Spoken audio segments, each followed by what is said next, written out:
The Zephyrian military academy sat perched on the crystalline cliffs of Kepler 442b like a metallic tumor that someone had forgotten to remove.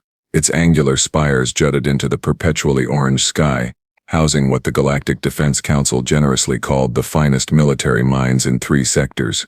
What they actually housed was a collection of beings who could barely figure out which end of a plasma rifle to point at the enemy. Commander Vortok stood at the front of Training Bay 7, his 6 arms crossed in what passed for intimidating among his species. The Zephyrian's translucent blue skin flickered with barely contained electrical energy, and his 4 eyes swept across the assembled cadets, with the enthusiasm of someone watching paint dry in a vacuum. 23 cycles of military instruction had taught him that most recruits possessed the tactical brilliance of a concussed space slug. "Listen up, you evolutionary mistakes." Vortok's voice crackled through the universal translator with all the warmth of a neutron star. "Today's exercise will separate the warriors from the walking target practice." In the front row, Cadet Granite shifted his massive stone frame, producing a sound like a landslide having second thoughts. The Throaxians' idea of military strategy involved hitting things very hard until they stopped moving, which worked surprisingly well on his home planet where everything was either rock or wished it was rock. His boulder-shaped head turned toward his neighbor with what might have been curiosity if rocks could feel curious. Beside him, Cadet Ripple maintained her carefully controlled humanoid shape, though Vortok could see the occasional bubble rising through her transparent aquamarine form. Aquarians approached combat the way water approached everything else, by flowing around obstacles and hoping they would eventually erode. It was a philosophy that worked brilliantly for geological timescales, but proved somewhat less effective when facing immediate threats. The Zephyrian cadets, being energy beings themselves, simply floated in roughly humanoid configurations of crackling light. They understood the theoretical concepts of warfare but struggled with the practical applications, mainly because their natural state was being incorporeal. Hard to hold a weapon when you didn't technically have hands most of the time. And then there was the human. Jake Thompson sat in the back corner, and Vortok had to admit the creature was an enigma wrapped in a mystery, and stuffed into standard-issue military fatigues. The exchange program with Earth had seemed like a diplomatic formality, a way to make the humans feel included in galactic affairs without actually expecting them to contribute anything meaningful. After all, they were barely a Type 1 civilization on the Kardashev scale, had only recently figured out faster-than-light travel, and their idea of advanced technology was something called smartphones, that they used primarily to share pictures of small furry animals. The human appeared deceptively ordinary. Average height by galactic standards, bilateral symmetry, the usual complement of limbs and sensory organs, no natural armor, no energy projection capabilities, no ability to alter his molecular structure, just soft pink flesh wrapped around a calcium-based endoskeleton which seemed like a particularly poor design choice from an evolutionary standpoint. Today's assessment, Vortok continued, his electrical field brightening with what his species considered enthusiasm, will test your ability to adapt under pressure. You will be transported to a decommissioned facility and given 1 standard time unit to create functional weapons from available materials. The alien cadets exchanged glances that ranged from confused to mildly terrified. Improvisation was not exactly a strong suit for species that had evolved highly specialized survival strategies. The Throaxians had spent millions of years perfecting the art of being incredibly hard to kill through the simple expedient of being made of rock. The Aquarians had mastered the technique of flowing away from problems. The Zephyrians had learned to exist in a state where most physical threats simply passed through them harmlessly. None of them had much experience with making things up as they went along. Granite raised what might have been a hand if hands were made of granite and weighed approximately 40 pounds. "Commander, when you say create weapons, do you mean weapons that already exist or weapons that do not yet exist?" Vortok's electrical field dimmed slightly. This was going to be a long day. "I mean, you take random objects and turn them into things that can hurt other things. Cadet Granite, use your imagination." "But sir," Ripple's voice bubbled through her translator, "my species does not traditionally use imagination for violent purposes. We use it for artistic expression and recreational fluid dynamics." The human in the back corner made a sound that might have been a snort of amusement, but when Vortok's 4 eyes focused on him, Jake Thompson's expression was perfectly neutral, almost suspiciously neutral. "The test begins in 20 minutes, Vortok announced. Prepare yourselves for the most challenging exercise of your military careers." As the cadets filed out toward the transport bay, Vortok couldn't shake the feeling that he was missing something important. The alien cadets shuffled along in their usual confused manner, but the human moved with a purposeful stride that seemed oddly confident for someone about to face an impossible challenge. It should have been his first warning sign. The transport shuttle's engines whined to a stop with all the grace of a dying whale, and Commander Vortok's voice crackled through the comm system like static electricity having an argument with itself. "Welcome to Facility Omega-7, cadets. This delightful vacation destination was once a mining operation before the inevitable bureaucratic disasters that plague all government projects." Through the viewport, the derelict space station looked like someone had taken a perfectly good piece of infrastructure and beaten it repeatedly with the ugly stick of neglect. Twisted metal girders jutted from hull breaches like broken bones, and debris fields of discarded machinery floated in lazy orbits around the main structure. It was the kind of place where hope went to die, which made it perfect for military training exercises. "Your objective is simple," Vortok continued, his electrical field flickering with barely contained sadistic glee. "Create functional weapons from whatever garbage you can find in there.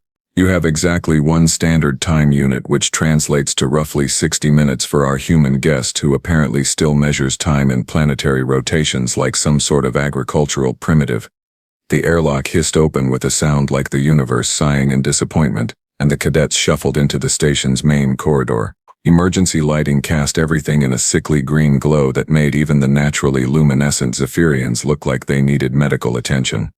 Granite immediately demonstrated why his species had never developed much in the way of subtlety by walking directly to the nearest piece of heavy machinery and attempting to rip it apart with his bare hands. The Throaxians' approach to problem-solving was refreshingly straightforward. If something was not currently a weapon, apply sufficient force until it became one or stopped being anything at all. "This device appears to be constructed of inferior materials," Granite announced, holding up a twisted piece of what had once been a ventilation grate. Metal fragments scattered to the floor with tiny pinging sounds that echoed through the corridor like a percussion section having a nervous breakdown. Ripple took a more analytical approach, flowing around various pieces of equipment and attempting to dissolve them with her natural acidic properties.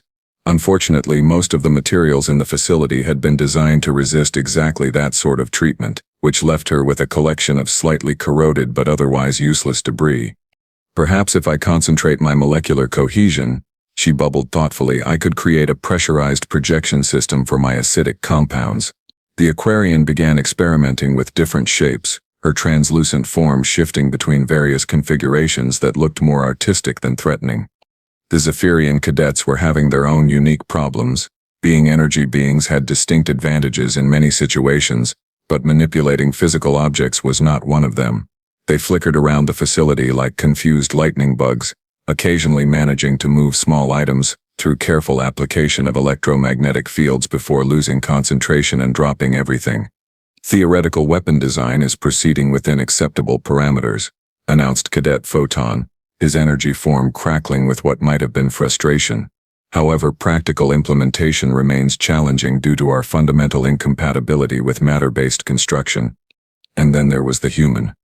Jake Thompson moved through the facility with a purposefulness that was both impressive and deeply unsettling, while the other cadets struggled with basic concepts like, "How do I pick this up without dissolving it?" or "Why won't this metal bend when I think angry thoughts at it?" The human was already 3 corridors deep and collecting items with the focused intensity of someone who knew exactly what he was doing.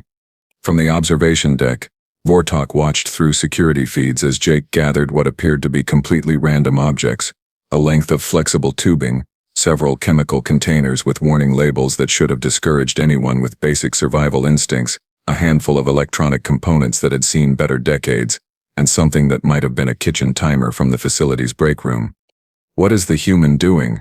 asked Lieutenant Flux, Vortok's assistant instructor, whose energy form buzzed with curiosity.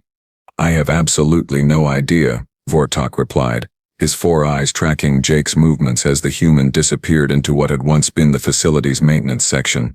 "Either he has completely misunderstood the assignment, or he is operating on some level of strategic thinking that is beyond our comprehension." Back in the facility, Granite paused in his systematic destruction of infrastructure to observe the human's behavior. The soft one moves with unusual purpose for a creature lacking proper defensive plating, he rumbled to Ripple, who had managed to create what might generously be called a weapon if one squinted, and had very low standards. Perhaps it is some form of primitive ritual behavior, Ripple suggested, her form rippling with uncertainty. Many species engage in seemingly irrational activities when faced with stress. My research indicates that humans have been known to organize their belongings by color when experiencing emotional distress. The Zephyrian cadets had given up on the concept entirely and were now engaged in what appeared to be a philosophical discussion about the nature of physical weapons versus energy-based combat systems. Their flickering forms cast dancing shadows on the walls as they debated theoretical applications of quantum mechanics to military strategy. Meanwhile, Jake had moved on to what appeared to be a systematic inventory of the facility's entire contents. He moved with mechanical efficiency, examining each item for approximately 3 seconds before either adding it to his growing collection or discarding it entirely. His pile of selected materials was beginning to resemble either a very organized junkyard or the supply closet of someone with questionable hobbies. "The human appears to be hoarding," Granite observed with the insight of someone whose species had elevated stating the obvious to an art form. "This may be instinctual behavior related to resource scarcity on their primitive homeworld." 20 minutes into the exercise, the alien cadets had collectively managed to create what might charitably be described as 3.5 weapons, depending on how loosely one defined the term. Granite had successfully fashioned a club from twisted metal that would probably hurt anyone unfortunate enough to be hit with it. Ripple had developed a corrosive spray delivery system that worked sporadically. The Zephyrians had theoretically weaponized their electrical discharge capabilities, though practical application remained unclear. Jake Thompson, on the other hand, was working on something in the facility's workshop area that involved a great deal of purposeful banging, several small explosions that were probably intentional and what sounded suspiciously like humming. "Should we be concerned about the humans' activities?" Lieutenant Flux asked, his energy form flickering with what passed for anxiety among his species. Vortok's electrical field dimmed thoughtfully. "Probably. But at this point I am more curious than concerned. How much trouble could one primitive biped possibly cause with a pile of obsolete machinery?" It was a question he would soon regret asking. What happened next would go down in Zephyrian Military Academy history as either the most impressive display of tactical creativity ever witnessed, or the most terrifying evidence that humans should never be allowed near anything more dangerous than safety scissors. Jake Thompson had transformed the facility's maintenance workshop into what could only be described as a weapons factory, operated by someone with both extensive knowledge of chemistry and a disturbing lack of regard for personal safety. The sounds emanating from his work area had evolved from simple banging to a symphony of mechanical precision, punctuated by the occasional small explosion that seemed to be not only intentional but somehow musical in nature. "Weapon number 1, complete," Jake announced to no one in particular, holding up what appeared to be a length of pipe with suspicious bulges at both ends. He had somehow combined cleaning chemicals from the facility's janitorial supplies with electronic components to create what any reasonable being would recognize as an improvised explosive device. The fact that he had done this in approximately 8 minutes was either impressive or absolutely horrifying, depending on one's perspective. From the observation deck, Commander Vortok felt his electrical field fluctuate in ways that his species typically associated with existential dread. "Lieutenant Flux, please confirm that our sensors are functioning correctly." "All systems operational, sir," Flux replied, his energy form crackling with nervous energy. "The human appears to have created a functional incendiary device using household cleaning products, and what I believe was a timer from the break room microwave." Jake was already moving on to weapon number 2, which involved dismantling what had once been a maintenance robot and reassembling its components into something that looked suspiciously like a crossbow. The human worked with the kind of focused efficiency that suggested he had done this sort of thing before, possibly many times, which raised questions about human society that Vortok was not entirely sure he wanted answered. Meanwhile, the alien cadets continued their own struggles with the basic concept of improvisation. Granite had managed to create a second club, slightly more refined than his first, though it still looked like something that had been shaped by geological processes rather than intentional design. His approach remained fundamentally unchanged. Find something solid, hit it until it looked more weapon-like, repeat as necessary. "I have achieved marginal improvement in bludgeon efficiency," Granite announced, with the pride of someone who had just invented fire. This implement should be capable of inflicting substantial cranial trauma on opponents with inadequate skull density. Ripple had made progress of her own, developing what she called a targeted corrosion delivery system that was essentially a water gun filled with her own acidic secretions. It was effective in theory, though practical application remained limited by her inability to produce sufficient quantities of acid on demand without making herself dizzy. My preliminary weapon demonstrates moderate effectiveness against ferrous metals, she bubbled uncertainly. However, testing has revealed significant limitations when applied to non-metallic targets, and repeated use causes uncomfortable dehydration symptoms. The Zephyrian cadets remained trapped in theoretical discussions about the philosophical implications of physical weapons versus energy manipulation, which was exactly the kind of intellectual rabbit hole that their species fell into whenever faced with practical problems. They flickered and sparked in what appeared to be increasingly heated debate about quantum mechanics applications to ballistic trajectories. Jake Thompson, meanwhile, had reached weapon number 7. "What in the name of collapsing stars is he doing now?" Vortok muttered, watching through the security feed as Jake combined oxygen tanks from the facility's emergency supply with what appeared to be industrial adhesive and some kind of ignition system cobbled together from electronic components. "I believe," Lieutenant Flux said, with the tone of someone delivering very bad news, "that he has constructed a flamethrower." Indeed, Jake was now testing his latest creation by directing a controlled burst of flame at a section of bulkhead, which promptly began to smolder in a manner that suggested the weapon was both functional and significantly more dangerous than anything the other cadets had managed to produce. The human seemed pleased with the results, making small adjustments to what appeared to be a fuel mixture regulator before setting the device aside and moving on to his next project. "This is unprecedented," Vortok said, his electrical field dimming to what his species considered a whisper. "In 23 cycles of military instruction, I have never witnessed anything approaching this level of improvisational capability. The human is creating functional weapons at a rate that defies comprehension."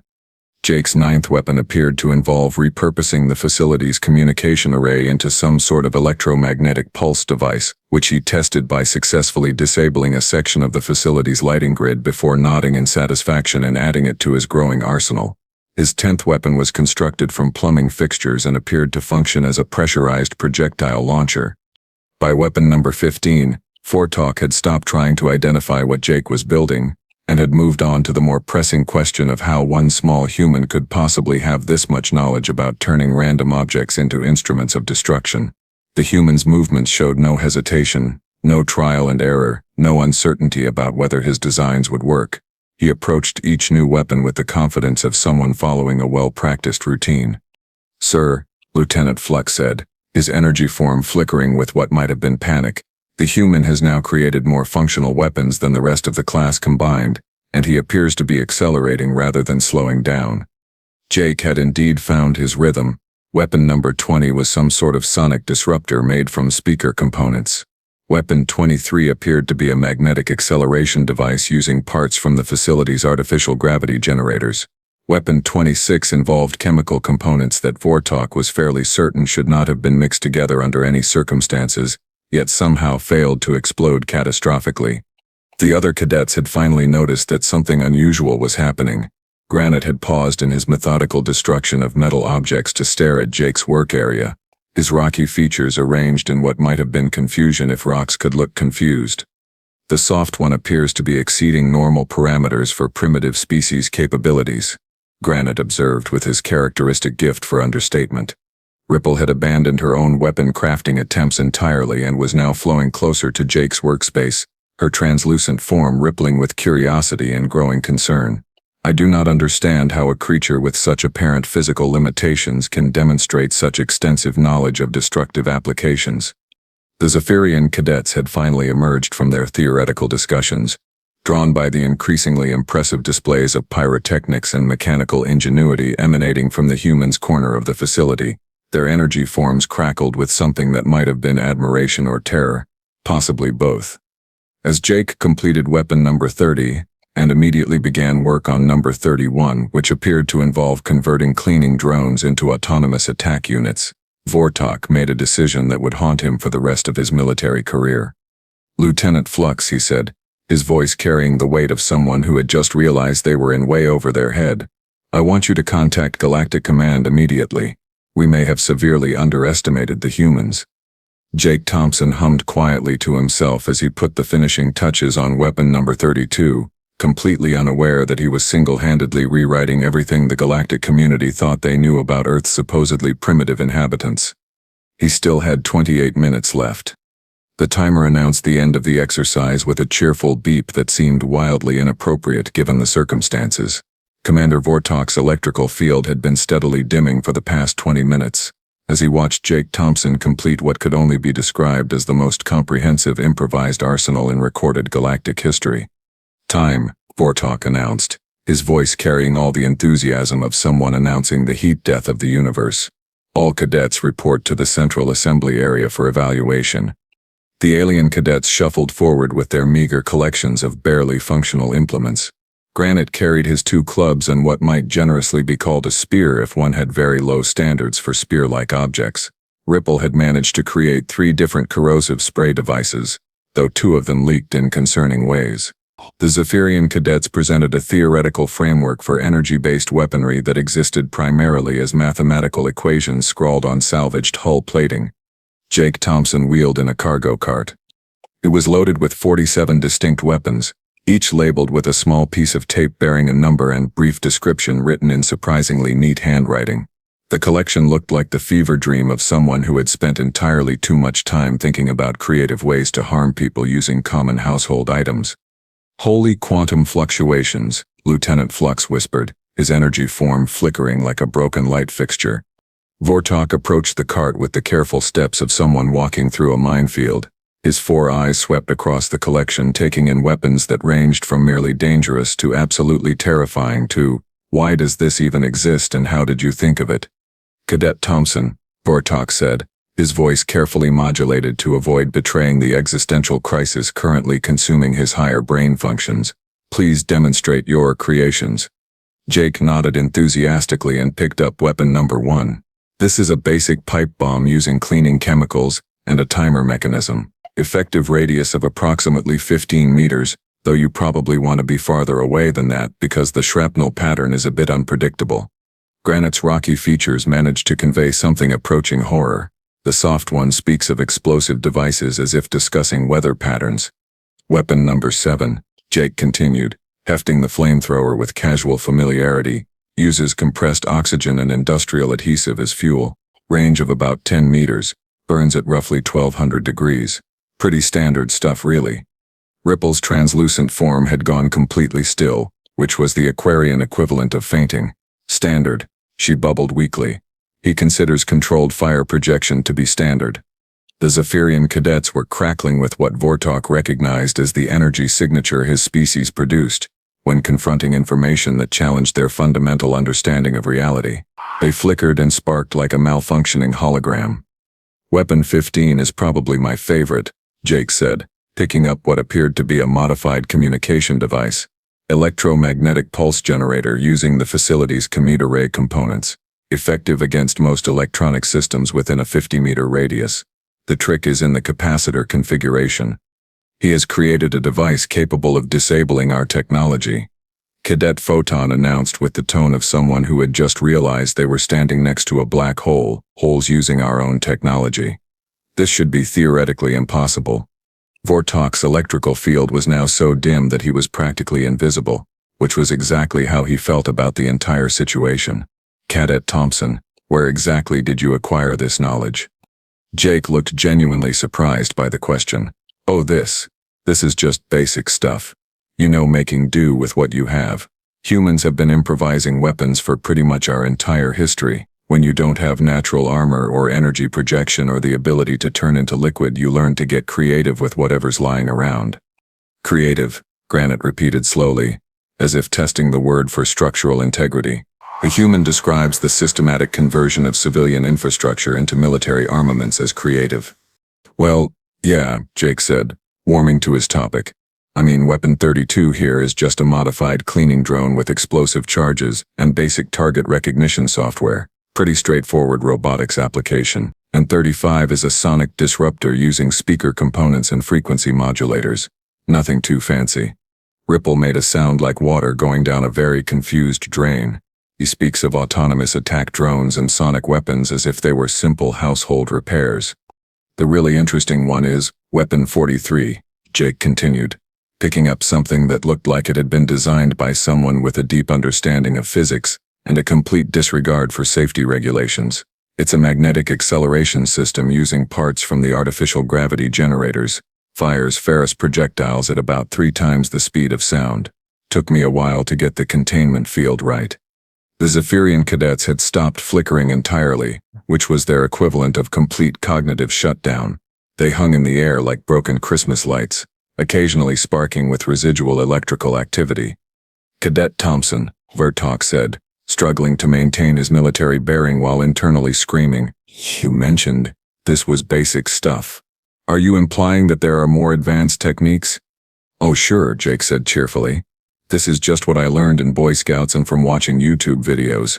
The military probably has way better stuff, but they don't tend to share those techniques with civilians. Something about national security and not wanting every 12-year-old to know how to build tactical nuclear devices from camping supplies." Vortok's electrical field went completely dark. 12-year-olds, he whispered. He learned these techniques as a juvenile. YouTube videos, Lieutenant Flux added, his voice carrying the weight of someone who had just realized that human entertainment apparently included instructional content for weapons manufacturing.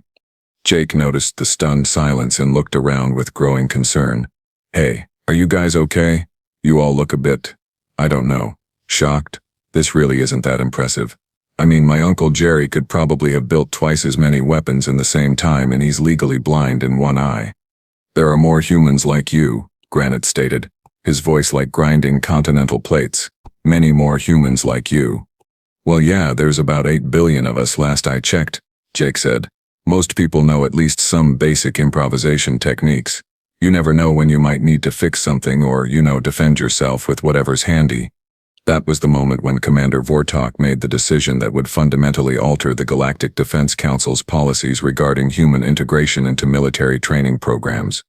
"Lieutenant Flux," he said, his electrical field slowly returning to visibility, "I want you to contact Galactic Command immediately. Priority Alpha Communications.